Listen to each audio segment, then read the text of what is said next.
The knocking started exactly 3 minutes after midnight.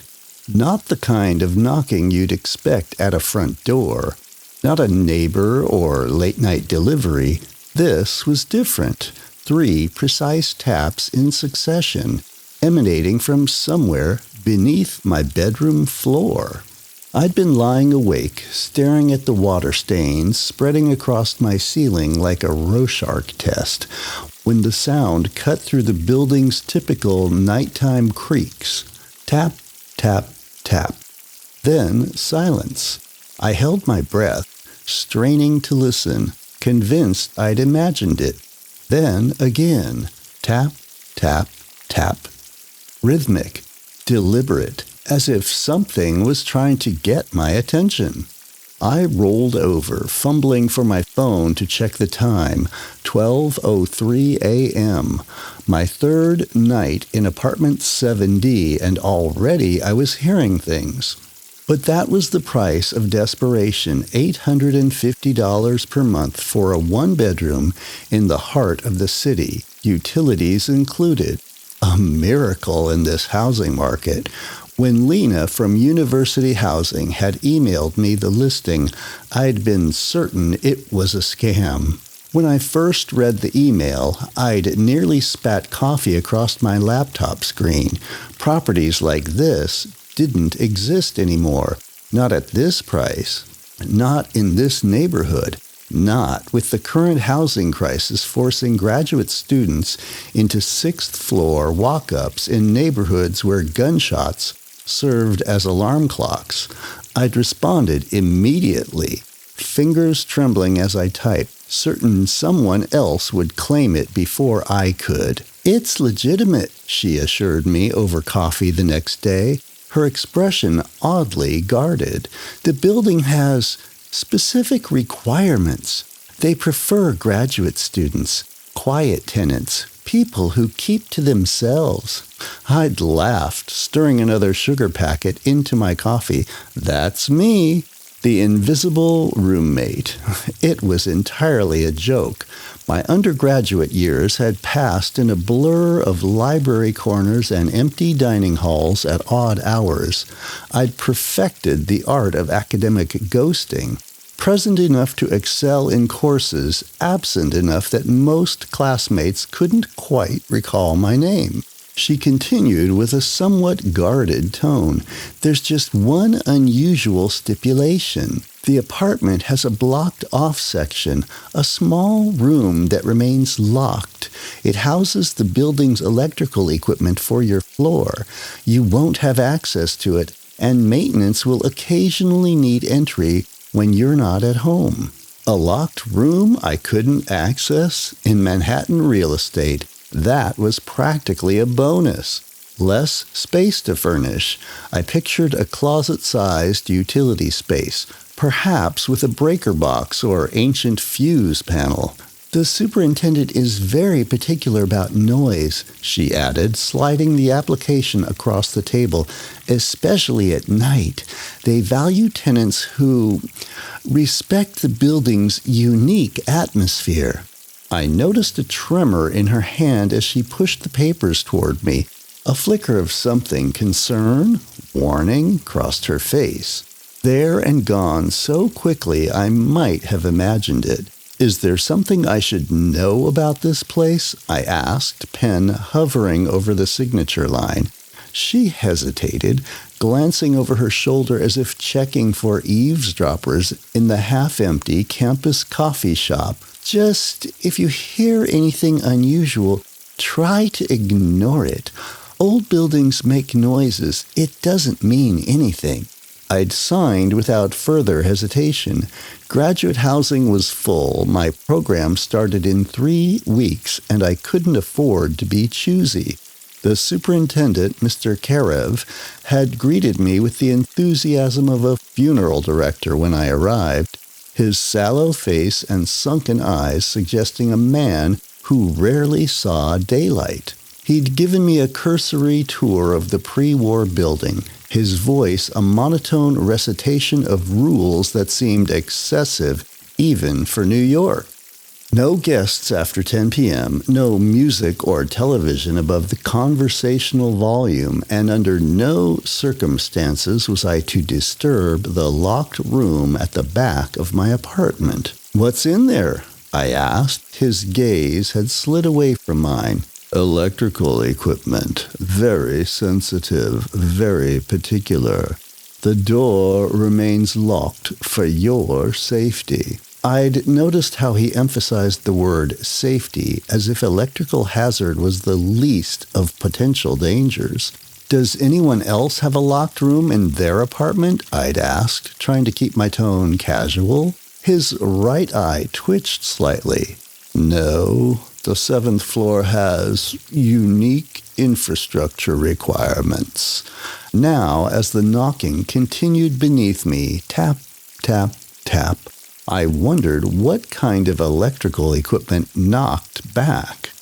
I switched on my bedside lamp, its weak yellow glow doing little against the shadows stretching across my room.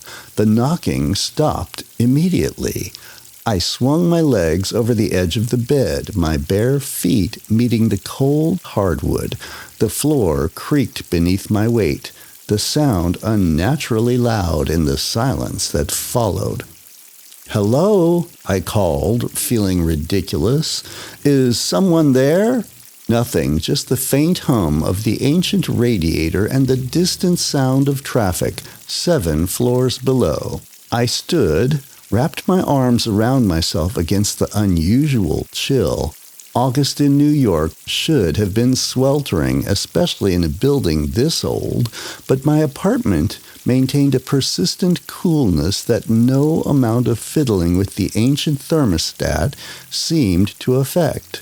The cold wasn't consistent either. It moved, concentrated in corners where shadows gathered thickest, following me from room to room like an unwelcome companion. The knocking resumed as soon as I stepped into the hallway, this time from behind the wall to my right, closer to the locked room. Tap, tap, tap. Pause, and then tap, tap, tap. I followed the sound, my heart thudding against my ribs. The locked room was at the end of the short hallway, its door painted the same faded cream as the walls, distinguished only by a heavy deadbolt and a padlock. No light seeped from beneath it, but as I approached, the air grew noticeably colder, as if whatever lay beyond actively repelled warmth. Up close, I noticed details I'd overlooked during my initial viewing. The paint around the doorframe was slightly discolored. Not the yellow of age, but something else. A faint grayish tinge that reminded me of mold, though it had no texture when I ran my fingers across it. The deadbolt looked newer than the door itself, the brass gleaming in stark contrast to the tarnished doorknob beneath it. And there was something else, faint marks in the wood at knee height, as if someone had once tried to kick through it. The knocking stopped again, replaced by a sound I felt more than heard, a low vibration that seemed to emanate from the door itself, making the fine hairs on my arms stand on end. "Is someone there?" I called, my voice sounding thin and reedy in the darkness. Something scraped against the other side of the door, a soft, deliberate sound like fingernails dragging across wood.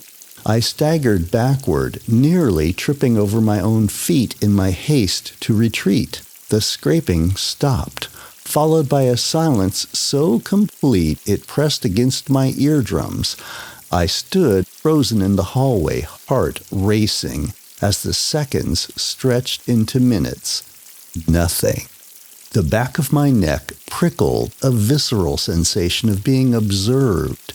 I spun around, expecting to find someone or something behind me, but the hallway remained empty.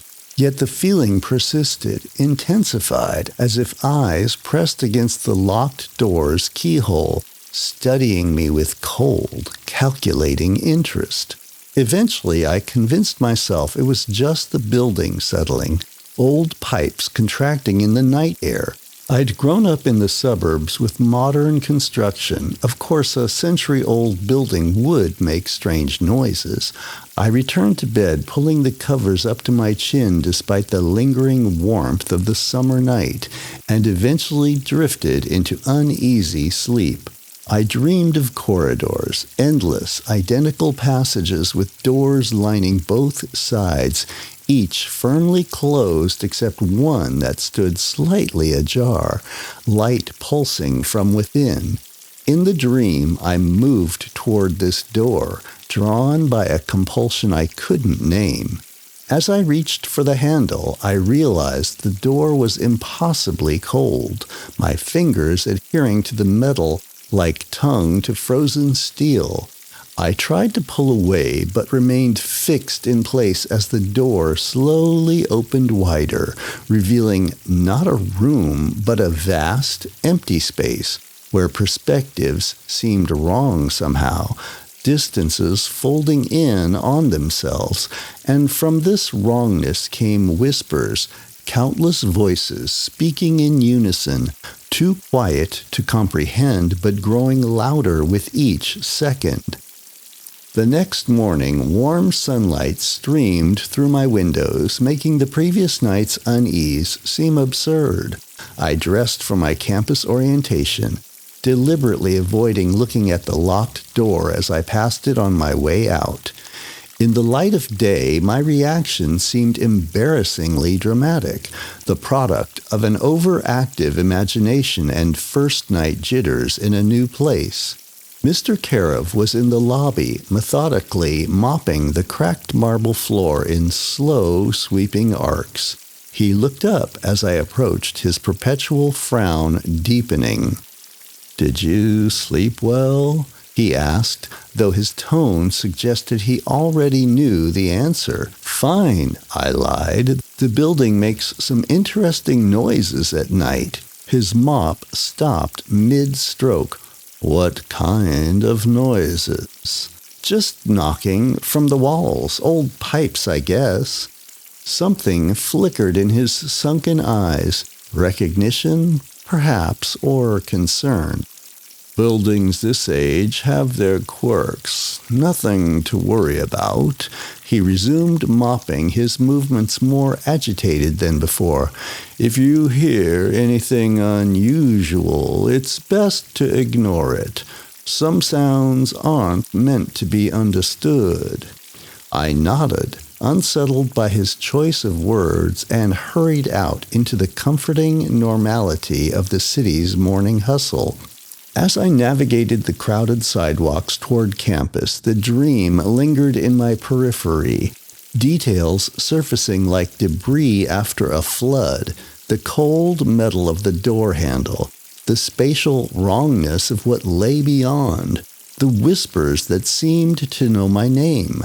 I shook my head, dispelling the images. Dreams weren't omens or messages. They were just neural garbage, the brain's nightly housekeeping. My first week passed in a blur of orientation activities, library tours, and introductory lectures. I barely spent any time in my apartment, leaving early and returning late, too exhausted to notice anything beyond the blessed relief of collapsing into bed. But on Saturday night, as I sat at my small kitchen table reviewing course syllabi, the knocking returned. Tap, tap, tap. This time it came from inside the walls, a precise, methodical sound that moved from one spot to another, as if something was circling the apartment, testing the boundaries. I froze, pen hovering above my notebook as the knocking made its way around the room, stopping directly behind me. Tap, tap, tap. "This isn't funny," I said aloud, my voice startling in the silence that followed. The temperature plummeted suddenly, my breath visible in the air before me. The radiator hissed and clanked, struggling against the unexpected cold. And then, just at the edge of hearing, I detected something new, a faint, rhythmic sound like breathing. Not my own, which was coming in short, panicked bursts, but something slower, more deliberate, directly behind the wall where the knocking had stopped. I stood abruptly, my chair scraping loudly against the floor. The breathing ceased immediately. "Who's there?" I demanded, my fear giving way to a surge of anger. "What do you want?" The lights flickered, dimming momentarily before returning to full brightness. In that brief instant of near darkness, I could have sworn I saw something shift in my peripheral vision, a darker shadow separating from the others, moving with purpose toward the locked room. I grabbed my keys and fled the apartment, spending the night on a classmate's couch with some hastily concocted story about a plumbing emergency. I didn't return until Sunday afternoon, half convinced I'd imagined the whole episode. The apartment seemed normal when I returned. No inexplicable cold spots, no strange sounds emanating from behind the walls. I opened the windows to let in fresh air and sunlight, as if natural elements could cleanse whatever had infected the space the night before. For a few hours, the strategy seemed to work. I managed to complete my readings for Monday's classes, even cook a proper meal instead of relying on takeout. As evening approached, however, the sense of being watched returned. It began subtly, a prickling awareness when my back was turned to certain corners, the sudden impulse to glance over my shoulder when entering a room. By nightfall, it had intensified to a constant, crawling certainty that something observed my every movement with predatory interest. I tried distraction, streaming shows on my laptop, video calling friends from undergrad, even attempting to lose myself in dense theoretical texts for next Tuesday's seminar. Nothing worked. The sensation persisted, accompanied now by a faint but perceptible sound at the very edge of hearing, a slow, rhythmic scraping like something methodically working at the wall from the inside. But over the next week, the disturbances escalated. The knocking expanded its repertoire, sometimes executing complex patterns that almost resembled Morse code. Objects migrated when I wasn't looking, my keys appearing in the refrigerator, textbooks rearranged on shelves. My laptop opened to documents I hadn't accessed. The cold spots intensified, concentrating most strongly around the locked room, whose door I now avoided even looking at directly. The most disturbing development was the whispering. It began as barely audible murmurs, just beyond comprehension, emanating from the heating vents or water pipes. But gradually the whispers grew clearer, though never quite intelligible, a voice that seemed to form words in a language just adjacent to any that I recognized. Sometimes I'd wake up to find my bedroom door ajar, despite distinctly remembering closing it before sleep. On the 9th night, I awoke to find my bedroom completely dark, not the ambient darkness of nighttime in a city that never truly goes dark, but an absolute absence of light. The digital clock beside my bed was off. Its blue numbers, normally visible even through closed eyelids. My phone, always charging beside the bed, displayed no comforting glow. More disturbing than the darkness was the silence. New York at 3 a.m. still thrums with distant sounds, sirens, garbage trucks, the occasional shout or car horn, all forming the city's nocturnal soundtrack. But now There was nothing, as if the apartment existed in a vacuum, sealed off from the world outside. I reached for the bedside lamp, fumbling in darkness so complete I couldn't see my hand before my face. My fingers closed around the switch, but clicking it produced no result. Power outage, I thought, a rational explanation anchoring me against mounting panic. Then came the whispers, closer than ever before, no longer confined to vents or pipes, but directly beside my ear, as if someone leaned over the bed, lips nearly brushing my skin. The words remained tantalizingly almost comprehensible, familiar phonemes arranged in unfamiliar patterns. Then a single phrase emerged with horrifying clarity. "We've been waiting so long, Alex." My name, my actual name, not the Alexander I used on official documents or the Al that friends sometimes attempted. Alex. The name only my parents used, a detail absent from any paperwork I'd submitted to the building management. I scrambled upright, heart hammering against my ribs. "Who's there?" I demanded, my voice embarrassingly thin in the perfect darkness. Something cold brushed against my cheek. Not a hand, but something like one, with fingers that seemed too long, that left trails of ice across my skin. I recoiled, tangling in blankets as I scrambled toward where I knew the edge of the bed must be. My foot connected with the empty air, then the floor. But the distance was wrong, the drop several inches further than it should have been. The layout of the room had changed in the darkness.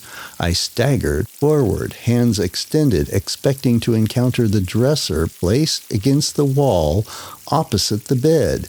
Instead, I found empty space, then a wall where no wall should be. Disoriented, I tried to trace my way around the perimeter, seeking the doorway. After several minutes of increasingly frantic exploration, I realized the terrible truth. The room had transformed in the darkness.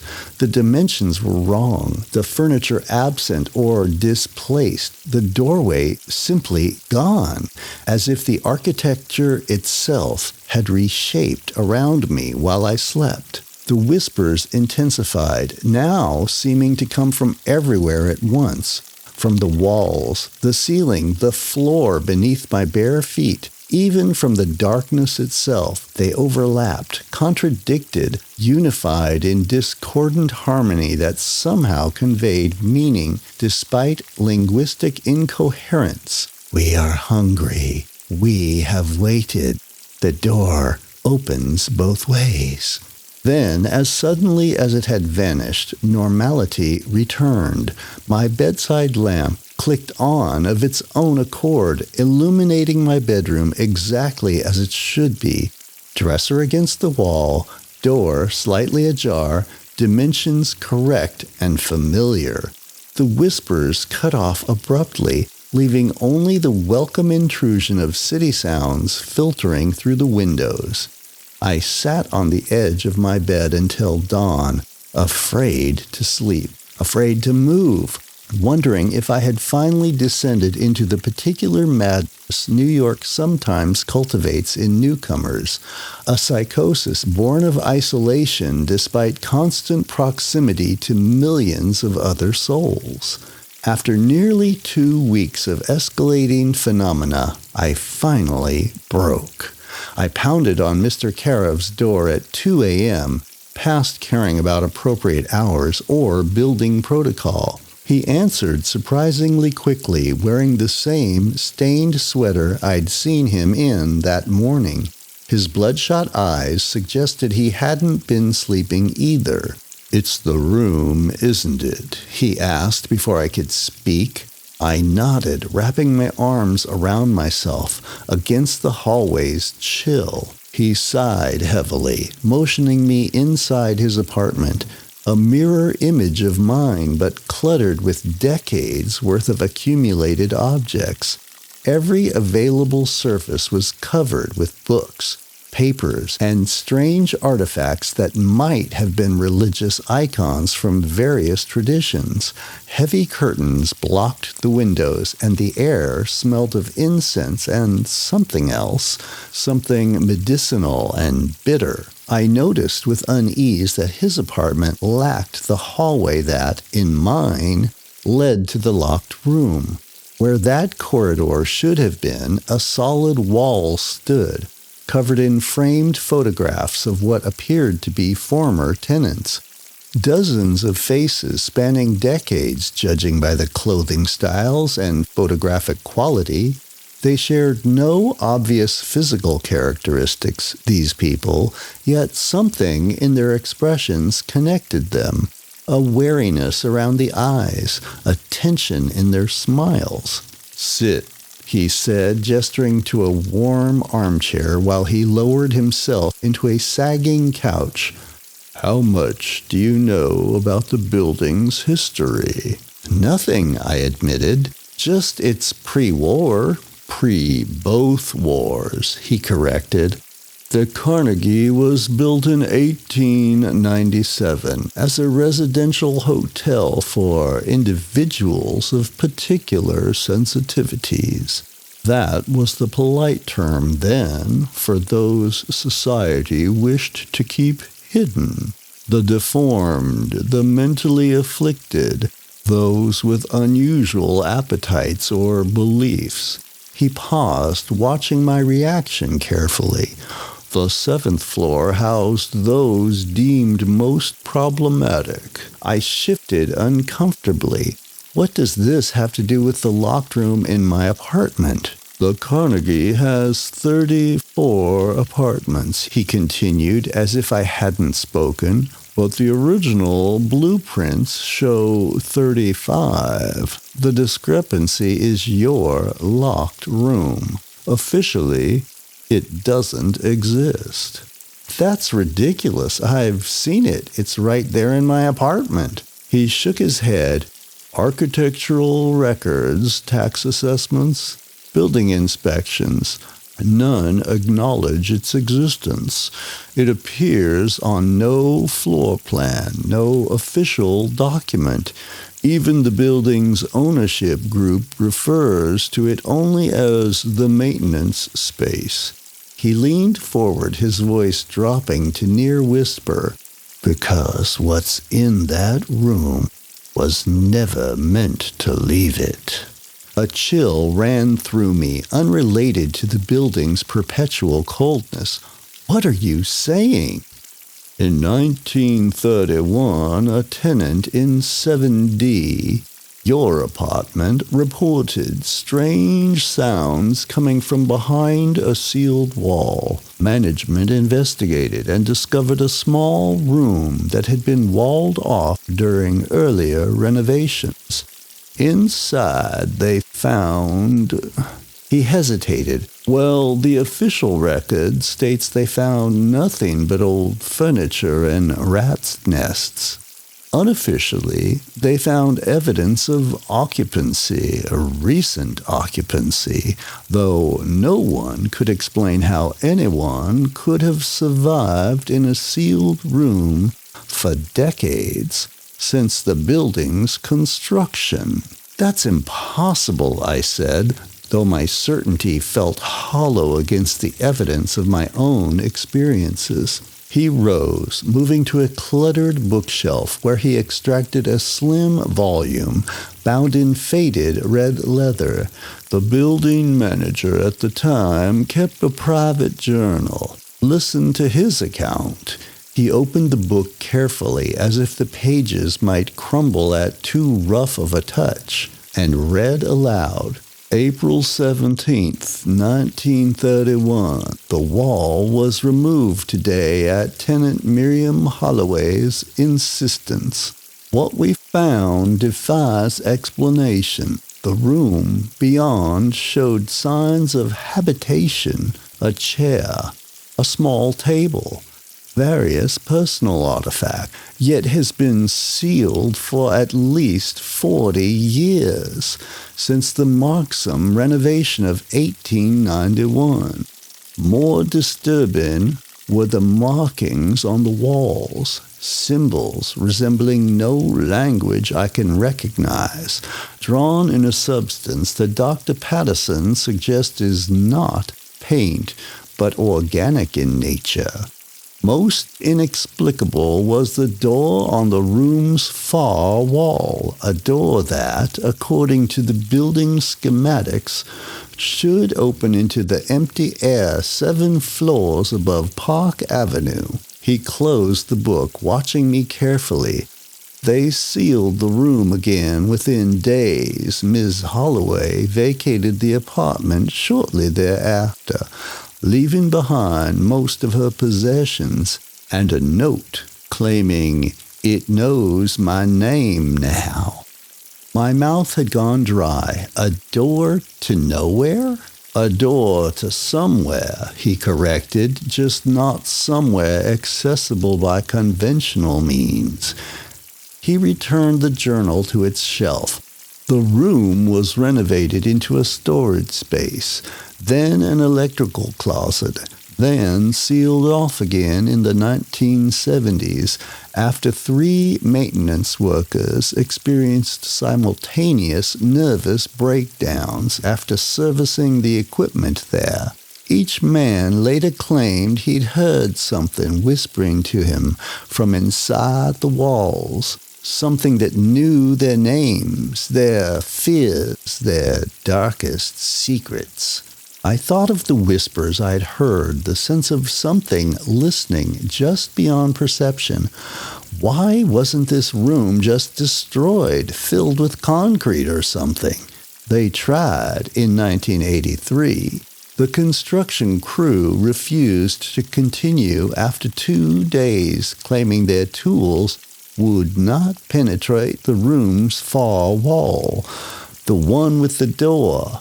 The foreman reported that his concrete-filled jackhammer struck the wall and simply stopped. No dust, no debris, no impact vibration, as if the wall absorbed the force completely.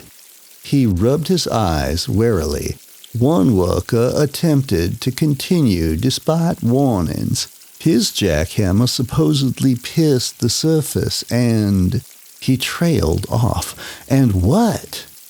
The official report states he suffered an electrical accident. Unofficially, witnesses claim the wall reacted, extended something that pulled him partially through before co-workers could intervene. He lost an arm and most of his sanity. I felt sick. The implications crashing over me in waves. Why rent out the apartment if it's haunted or whatever? Dr. Carav's expression darkened. The ownership believes containment is safer than abandonment. An occupied apartment means regular human presence, warmth, sound, life. These things discourage what resides in the room from extending its influence further into the building. So I'm what, a human sacrifice? Supernatural pest control? A guardian, he corrected. Though an unwitting one, your presence helps maintain the boundary. He reached for a worn leather journal on the cluttered coffee table. Every tenant documents their experiences. It helps us track patterns, anticipate escalations. I stared at the journal, unwilling to touch it. How many tenants have there been? In your apartment? 27 since I became superintendent in 1989. And before that? His gaze slid away from mine. Records are incomplete. What happened to them, the tenants? Some left when the disturbances became too intense. Others adapted, learning to coexist with the the peculiarities. A few had to be removed for their own safety. Removed where? He didn't answer directly. The longest-lasting tenant was a doctoral candidate in parapsychology. She stayed for nearly 3 years, convinced she was documenting breakthrough evidence of supernatural phenomena. We found her one morning trying to break through the wall with a kitchen knife, screaming that it was calling her name. He paused. She's still at Bellevue as far as I know. My stomach lurched. And you kept renting the apartment? That's criminal.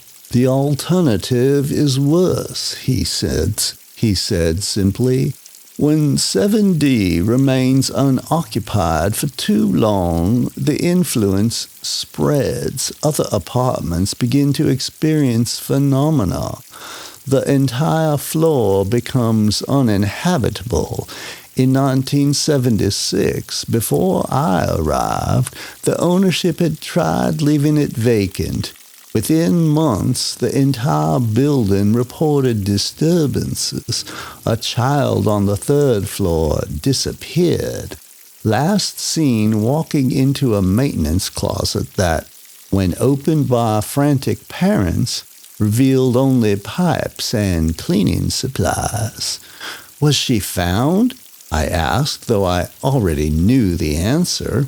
3 days later, crying in the lobby at 3:33 a.m., she claimed she'd been inside the walls where people with no faces had promised to show her secrets if she brought friends back with her. He shook his head. After that, they instituted the current policy. 7D must always be occupied, and occupants must be chosen carefully. Individuals who are perceptive enough to sense the danger before it's too late, but grounded enough not to succumb entirely to its influence. How do you determine that from rental applications? I asked, incredulous. We've identified certain indicators. Graduate students in particular seem to possess the right balance of skepticism and sensitivity. Your application was quite promising. High academic achievement suggesting mental discipline. Yet your personal essay revealed someone attuned to subtleties others might miss. I felt sick, the implications crashing over me in waves. I want out of my lease now. That's your right, he said, though his tone suggested it wasn't so simple. But I should warn you, those who leave abruptly often report that their experiences follow them for a time, as if a piece of the room attaches itself to those who've heard its call. I stood, suddenly desperate to be anywhere but in this cluttered apartment with this strange man and his terrible revelations. I'll take my chances. He nodded, resigned. Take the journal. Read the accounts of those who came before. It might help you understand what you're dealing with and how to leave it behind when you go. I accepted the journal reluctantly, its leather cover cool and slightly damp to the touch, and fled back to my apartment. Despite my fear, exhaustion claimed me as soon as I collapsed onto my bed, the journal clutched to my chest like a talisman. I dreamed of corridors that extended beyond possibility, twisting back on themselves in non-Euclidean ways. At the center of this labyrinth waited the locked room, its door now ajar, beckoning with promises of answers, of understanding, of release from the questions that plagued me. I approached in my dream, hand extended toward the beckoning darkness beyond the whispers growing louder. more insistent, resolving finally into words I could almost comprehend. "Come see. Come through. The door opens both ways." I woke with a start, my heart racing, the journal no longer in my grip, but open on the floor beside my bed, pages fluttering as if disturbed by an unfelt breeze. The digital clock read 3:33 a.m., and the room was freezing. My breath clouded before me. The journal had fallen open to an entry dated October 17, 1994. The handwriting was cramped but legible, the words occasionally trembling into illegibility before recovering. I've started seeing them at the edges of mirrors, faces that aren't mine, watching from behind my reflection. They smile when I notice them. Last night, I woke to find my bedroom rearranged, the furniture positioned exactly as it would be in a mirror image of the room. When I got up to investigate, my foot struck something solid where there should have been empty space. Looking down, I saw nothing, yet when I reached out, my hand encountered a surface, smooth, cold, unyielding, as if half the room had become invisible, yet remained physically present. The whispers claim this is just the beginning. They say I'm special, that I can see more than others, that if I help them, they'll show me wonders. All I need to do is open the door from my side. They say it's already unlocked. It has always been unlocked. The lock and bolt are theater, a pretense. The only barrier is perception and will. I'm afraid to sleep now, afraid I'll wake to find I've done what they asked without conscious choice. My fingers are raw from checking the padlock hourly, confirming it remains secure. But last night I dreamed I removed it, and when I awoke, I found brass dust beneath my fingernails. The entry ended there, the remaining page blank. I flipped forward, finding the next entry dated 3 weeks later, the handwriting noticeably altered, more angular, the letters malformed as if written by someone just learning English script. The door opens both ways, the door opens both ways, the door opens both ways, the door opens both ways. The phrase repeated for pages, the writing growing increasingly frantic, the pen occasionally tearing through the paper. Then, on the final page of this tenant's entries, a single line in yet another handwriting, careful, professional, like Mr. Carav's. Jeffrey Mercer vacated November 29, 1994. Current whereabouts unknown. Apartment required extensive cleaning and renovation. I closed the journal with shaking hands, suddenly aware of the silence that had fallen, not the ordinary quiet of early morning, but a listening absence of sound, as if the entire building held its breath in anticipation. Then came the knocking, no longer beneath the floor or inside the walls, but directly from the locked room. No longer 3 measured taps, but a frantic pounding that seemed to come from everywhere at once. Walls, ceiling, floor, all reverberating with impact, as if something were trying to break through from all sides. And beneath it all, the whispers, louder than ever, a chorus of voices speaking in unison. Let us in, let us in, let us in, let us in. I scrambled from bed, stumbling toward the door, but the knocking followed, the impacts now strong enough to shake dust from the ceiling and rattle the few pictures I'd hung on the walls. One fell, the frame shattering on impact, glass skittering across the floor like ice across a frozen lake.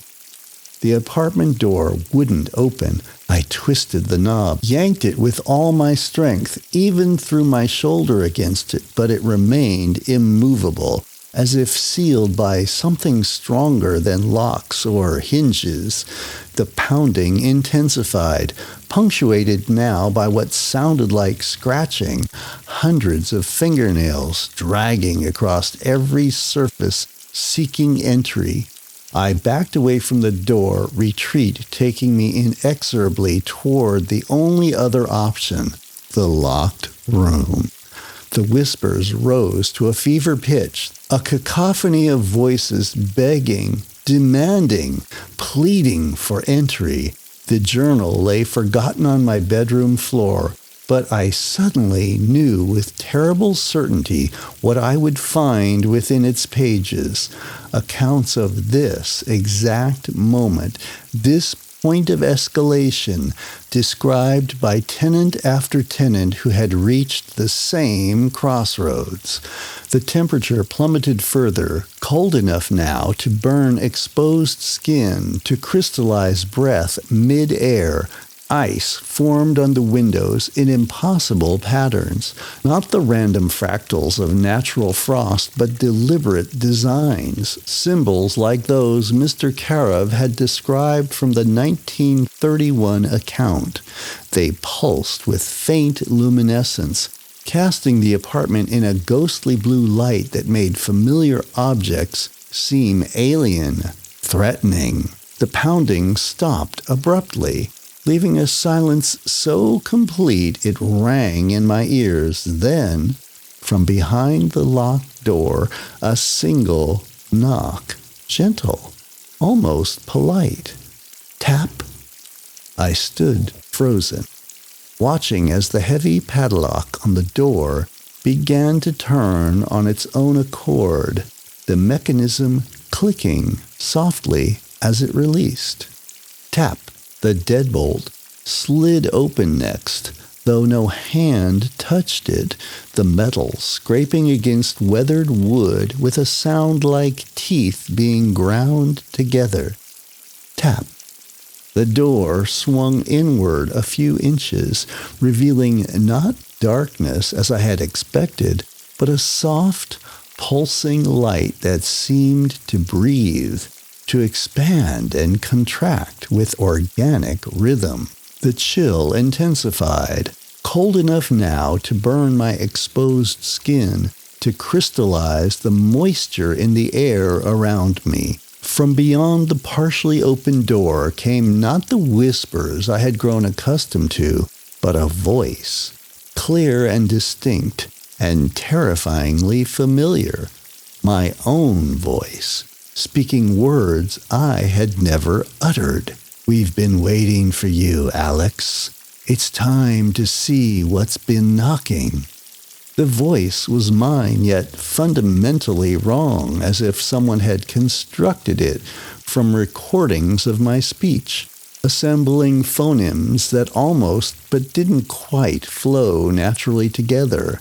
It continued, each word dropping into the frozen air like stones into still water, creating ripples of wrongness that distorted perception. "Don't you want to understand?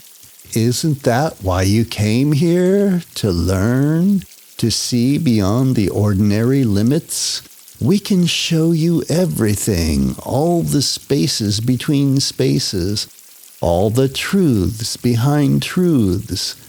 Something shifted in the pulsing light, a suggestion of movement, of form taking shape, just beyond my perception.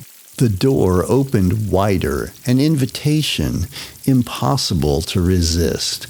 I felt myself drawn forward, step by unwilling step, toward the threshold I had been warned never to cross.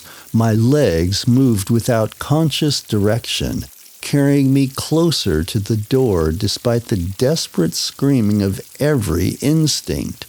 I tried to halt, to turn, to run, but my body responded to another's commands now, puppet-like in its obedience to unseen strings.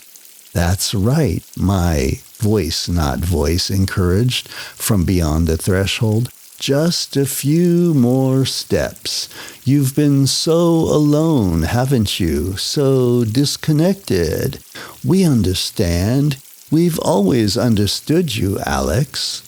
As I reached the door, my hand rising of its own accord to push it fully open, I caught a glimpse of what waited within. Not electrical equipment, not empty space, but a room that couldn't possibly exist within the confines of the building's architecture. A vast chamber stretching beyond the physical limits of the apartment, its walls lined with what appeared to be doors, hundreds of them extending into impossible distance. And standing before these doors, facing me with terrible smiles, were people. Some I recognized from passing encounters in the building's hallways or laundry room, others unfamiliar yet somehow known. Their eyes were uniformly dark, reflecting the pulsing light like oil on water, and they stood with the perfect stillness of predators, waiting for prey to come within striking distance. "Welcome home," they said in unison, their voices merging with the whispers that had been haunting my dreams. "We've saved a place for you." I tried to step back, to slam the door shut, to scream for help that wouldn't come, but my body no longer answered to my commands. I watched a passenger in my own flesh as my hand pushed the door fully open and my feet carried me across the threshold. The door swung shut behind me with dreadful finality, the lock engaging with a click that echoed through the impossible chamber. And I understood at last what the knocking had been. Not something trying to get in, but something inviting me to come out, to join what had never been contained by the locked door, but had merely used it as a door to somewhere else entirely. 3 days later, a concerned professor reported my absence from classes. The superintendent performed a wellness check, finding my apartment empty, my belongings untouched.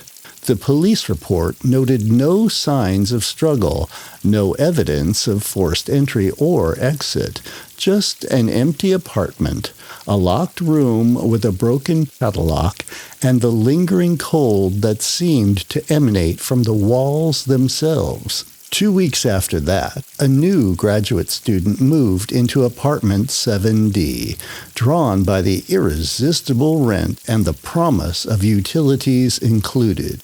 On her first night, as the clock struck midnight, she would hear it, 3 precise taps in succession, emanating from somewhere beneath her bedroom floor, and the cycle would begin anew.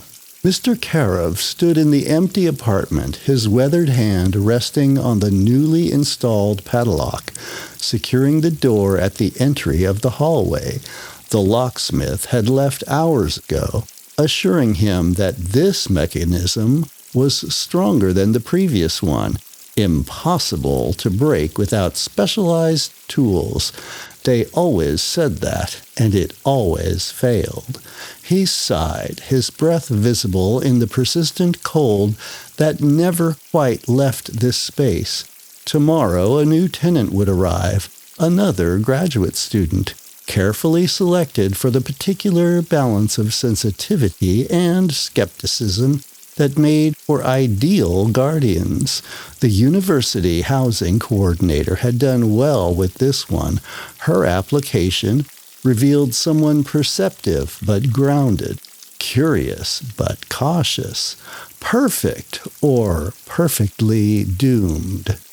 As he turned to leave, he heard it, faint but unmistakable, 3 precise taps from behind the locked door. He didn't turn back, didn't acknowledge the sound. After 34 years as superintendent, he had learned that much, at least.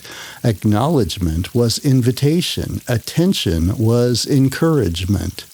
Instead, he closed and locked the apartment door behind him, making a mental note to update the journal he kept hidden in his desk drawer. Another name to add to the growing list of those who had served their purpose as unknowing sentinels at the threshold between known and unknown, between the world of solid physics and whatever lay beyond in those impossible geometries behind the locked door. 27 tenants since he had assumed his position, 27 losses, 27 sacrifices to keep whatever dwelled behind that door from extending its influence further. In his darkest moments, alone in his cluttered apartment with only the whiskey to keep him company, he wondered if he was merely postponing the inevitable, if each tenant who crossed that threshold somehow strengthened what waited on the other side, bringing its ultimate emergence one step closer. But such thoughts were dangerous. He had his role to play, as had the superintendents before him, going back to the building's construction in 1897. They were guardians, too, in their way, making sure the locked room always had someone to attend it, someone to receive its invitation, someone to feed its hunger for human consciousness. The building had been constructed for this purpose, after all. The Carnegie wasn't merely an apartment building. It was a containment structure designed by architects who understood that some forces couldn't be destroyed, only managed. The 7th floor, with its peculiar dimensions and its single anomalous space, was the focal point of their design, a controlled interface between worlds that were never meant to touch. As he descended in the creaking elevator, he mentally rehearsed the greeting he would give tomorrow's arrival, the same carefully crafted warnings, veiled as ordinary cautions, the same omissions and half-truths, the same gentle nudging toward a fate already sealed. The elevator doors opened and he stepped into the lobby, where weak afternoon sunlight filtered through dusty windows. Outside, the city continued its relentless pace, millions of people moving through their lives, unaware of the dangerous threshold maintained in their midst, unaware that their reality was separated from something unimaginable by nothing more than a locked door and the presence of someone to answer when it knocked. Tap, tap, tap. In the empty apartment, 7 floors above, the knocking continued, patient and precise. It would wait. It had waited for decades, for centuries perhaps. Time meant nothing to what existed beyond the threshold.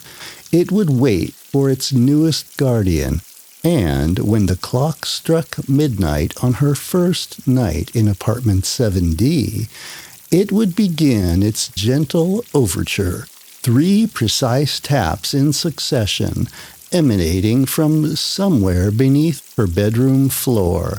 Tap, tap, tap. Thanks for listening to my Dark Veil tale. Make sure you like and subscribe to my channel. It really does help me grow this channel so I can make more content for your enjoyment. Also, check out the linked video for another creeper-style story from Dark Veil Tales.